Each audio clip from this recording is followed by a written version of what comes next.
Ahoy, mateys, I see land ahead. That's what every explorer wanted to say in the 1400s. It was exciting times. New ways of thought and exploring of the world was happening. So into the picture comes, ta-da, Columbus. He was not a man to give up. He was determined to find a westward passage to China and India, and I get his feelings. I had uh, feelings such as that myself when I was 12 years old. I had wanted to learn to play the violin, much to my brother's chagrin. He warned the family every time I opened that case that to cover their ears that I was going to be practicing. And I really did squeak a lot, and I really was terrible. So I asked my parents if I could take some violin lessons because I wanted to play in the first section of violins in the junior high orchestra. So they paid for the lessons for me, and they were group lessons held at an elementary school that was about 3 miles away from my home. So I was to ride my bike every day to and from to go to these lessons, and I promised them that I would. I was so excited. I was ready to practice every day. On the first day I left, I took my violin in my hand, and um, after half a mile, my hand started to hurt. So I switched it to the other hand. And then that was starting to hurt. Then I thought, okay, I'll alternate at every intersection. So at every intersection, I was switching hands. By the time I got to my lesson on the first day, my hands hurt so bad. When I picked up my violin to play, I'm sure it sounded like something that my teacher was thinking, is this the first time she's even seen a violin? Now, I did love my violin. My violin, I would turn these pegs up here on the neck of it. That the strings on the violin were wrapped around these pegs, and it would tune it to what so that it was all the right notes there, that each string was tuned.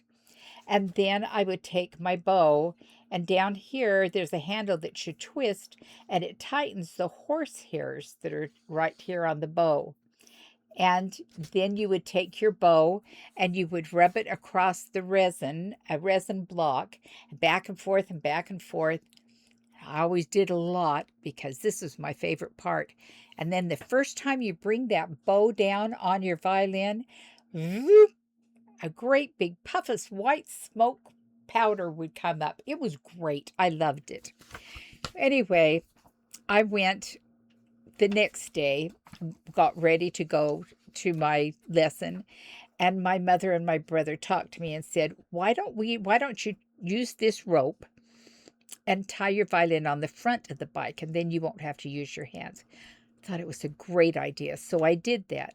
I'd only gone a little ways, the rope loosened, and so the violin started bumping on one knee and then on the other. And it did the same thing on the way home. So by the time I got home and got off my bike, I could hardly walk because my knees hurt so bad. So the next morning when I got up, this is day 3 of taking violin lessons. I um I got up and my mother sent my Boy Scout brother out with me and had him tie the violin to the back of my seat on my bike. And so he did with his good knots. And I went and didn't have any problems. And when I went to untie my violin, the knots were so tight I couldn't get them undone. It took me half of my lesson time to undo my violin.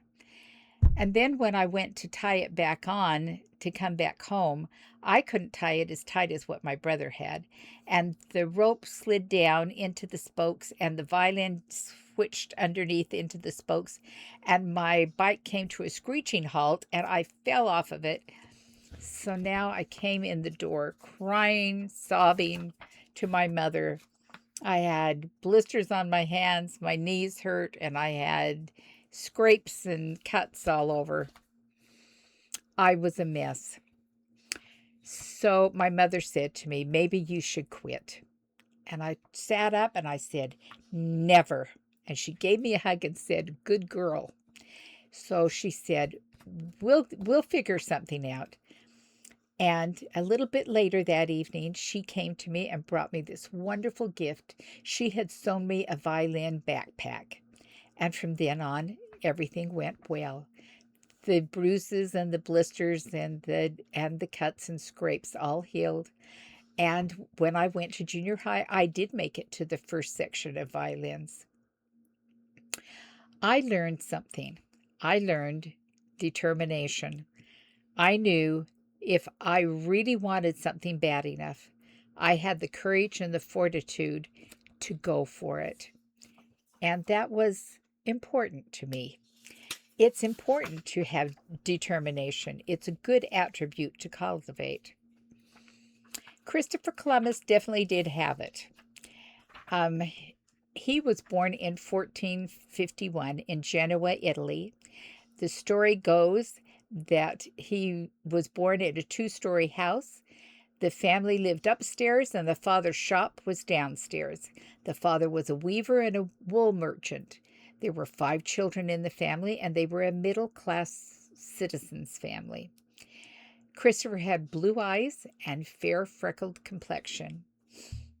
Columbus, as a teenager, read about Marco Polo, and he was inspired to become an explorer. He learned map making with his brother when he was age 9, and building and repairing on ships at age 14. He spent time on merchant ships, and as a teenager, he was on a returning merchant ship when it engaged in battle with a foreign ship.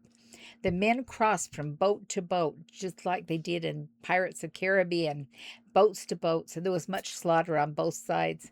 And then one ship caught fire, and then the other one did. And the men all had to abandon ship and jump into the water. It was 6 miles to the shore. Columbus was a good swimmer, and he was one of the few survivors. He miraculously found an old floating oar by him, and it saved him. In his memoirs, he stated he felt God sent him an oar. All this gave him preparation for his future.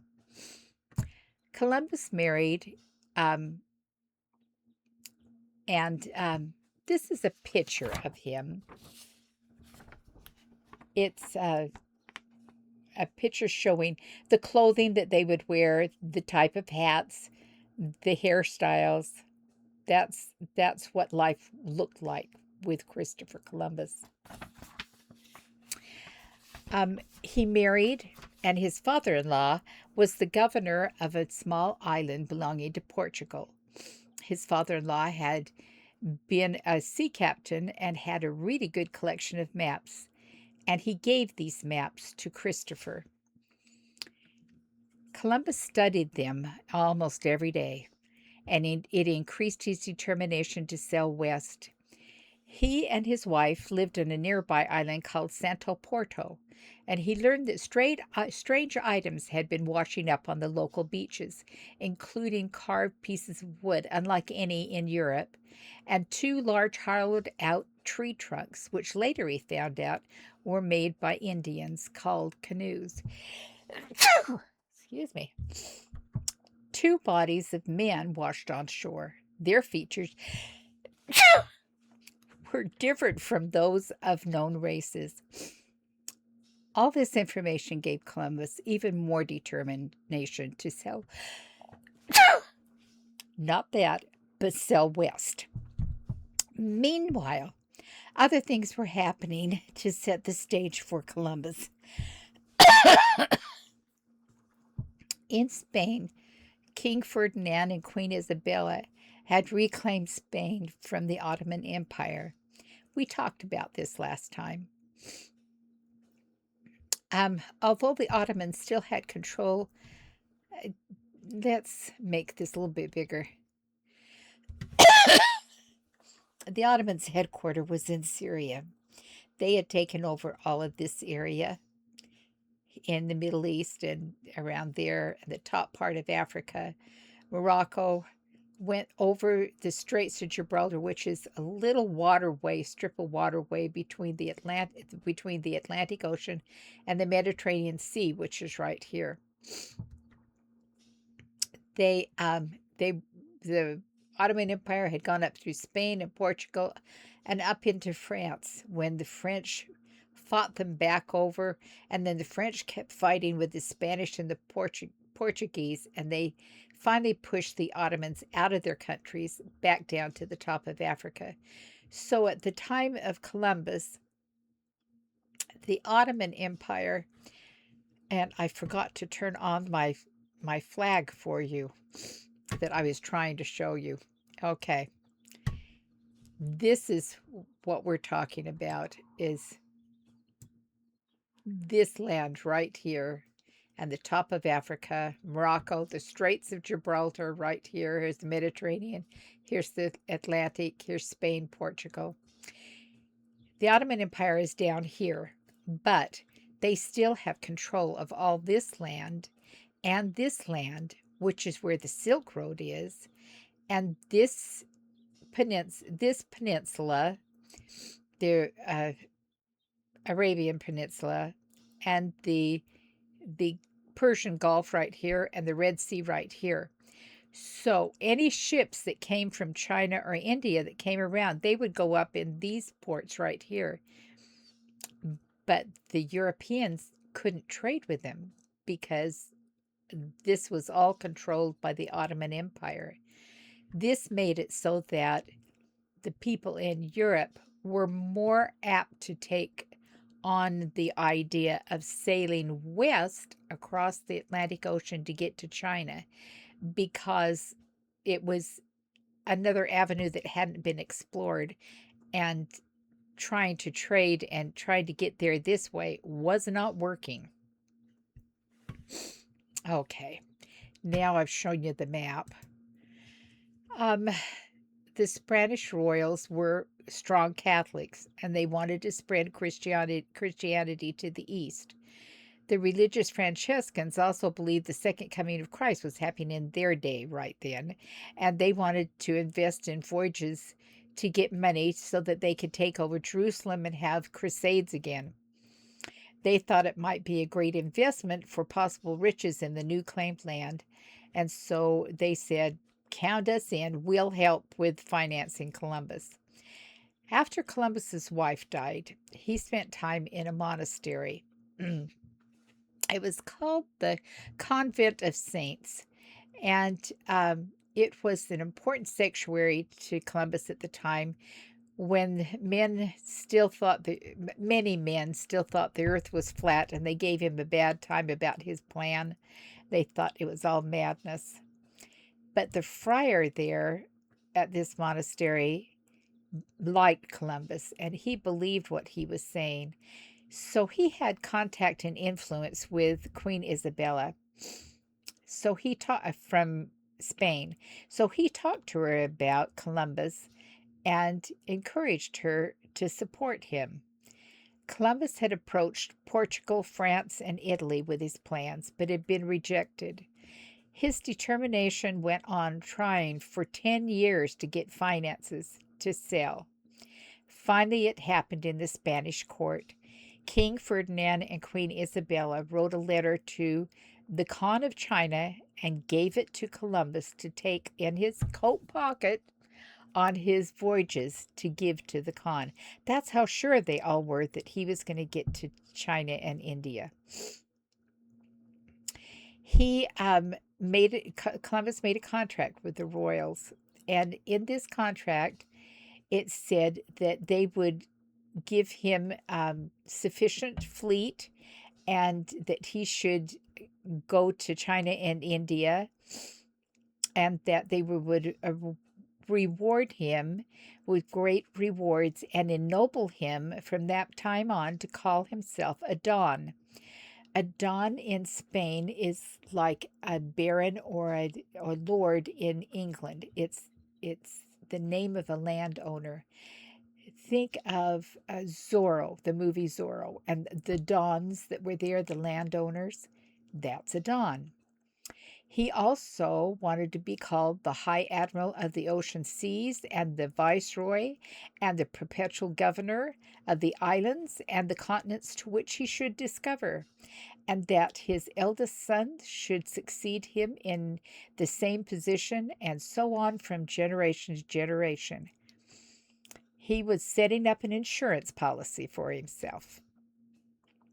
Columbus was thought to be a hero in North America until the last 30 years, when speculation about his intrusion on the life of American natives came to light. Let's think about this for a minute. The discovery of the Western Hemisphere was inevitable. It was going to happen. And it is the nature of greedy men, corrupt soldiers, and the fact that they would bring European diseases with them, that this was all coming to the Americas. Columbus had good intentions and grieved later in life at the mess that was made by the men he left in control of the land that he had claimed. This era was filled with many explorers, from Magellan around the world, Amerigo Vespucci, Diaz de Gama, Ponce de Leon, Balboa, and Cabot. They all went from different countries all over the world, and they came back and told their stories about the new lands they had discovered. And the world was talking about it. The news was spreading like wildfire. Countries wanted to claim land, and people wanted to own land. Now, at the same time, we have a religious reformation that's going on in the late 1400s and early 1500s. We see Martin Luther nailing his 95-point thesis on the cathedral door, claiming that priests were not teaching and practicing Christian truths. He especially fought against the priests taking money for confessions to resolve people's sins. Europe was breaking free from the closed-minded Catholic priests but you have to realize the Roman Empire was in its highest influence, sent out their loyal military leaders to govern European countries. These men took a platoon of soldiers and some monks with them to, to keep Rome in control. They would gather taxes and teach them Christianity. The Romans and the priests became power hungry. They became the kings of England. And the priests were pretty power hungry too. And because of that they controlled the people. It is oh so true. When men get a little power, it can go to their heads. And I had that happen to me as a young girl also. I'm going to put on my glasses. My dad would occasionally call me too big for my britches, and this meant I had an ego. I lived up to that my 6th grade year in elementary school. With this came the privilege of becoming a cross guard. So I have a picture kind of a cross guard, a child cross guard, but I had a bandana across me that had a silver star badge on it, and I was a cross guard. I remember the rush of pride that was when I was handed the neatly folded chest band with the bright, shiny silver star attached to it. On the badge was engraved the powerful words, Cross Guard. This badge would demand respect from everybody, even adults in cars. It was my time to shine, and I needed to dazzle everyone. I intended to. I daydreamed of dashing out and saving a child's life and having the President of the United States give me a plaque of commendation. With this responsibility came hardships such as getting up early and standing in the rain and in the snow and getting home late. This meant missing the Andy Griffith Show. It was all worth it because I, the self-righteous snob, was all-powerful at school now, and everybody had better listen up or I would write them citations. That's right, I could give tickets, and tickets I gave. In the first week, I think I wrote 20. I became so bossy all my friends ignored me and talked behind my back. They were just regular students, not important like me, so I ignored them too. I wore my badge all day during school, and went the extra mile to police the halls during recess and lunchtime. I prevented many an accident from happening by stopping students from running down the halls. I even stopped a pushing match between two boys before it became a fight. I knew the principal and teachers were glad I was there to help, and I was becoming a living, breathing superhero in my own mind. In this state of mind, I was called to the principal's office the second week of my cross guard duties. I was convinced I would humbly take his words of praise and simply say, "You are welcome." To my total shock, he greeted me with a scowl, asked me to be seated, and stared at me. From behind an enormous desk, he bounced the eraser end of his pencil up and down, as he was reluctant to talk to me. This was probably due to the extended time he needed to pull from his deep crevices of his mind a Psychology 101 class terminology to say the right things without damaging my ego too badly. Finally, he profoundly said, "The power invested in you was to serve the students, not bully them." He then explained that power does a funny thing to us sometimes. It can bring out the worst and the best in us. Service of others is always a good thing. I had just been taught at the expense of my enlarged ego an important life skill lesson. Everyone will have the situation where they have power or influence over others, whether it's a teacher, a parent, a babysitter, or a cross guard. So I have found it helpful to remember what a wise principal's words were to me. The power invested in you was to serve, not bully.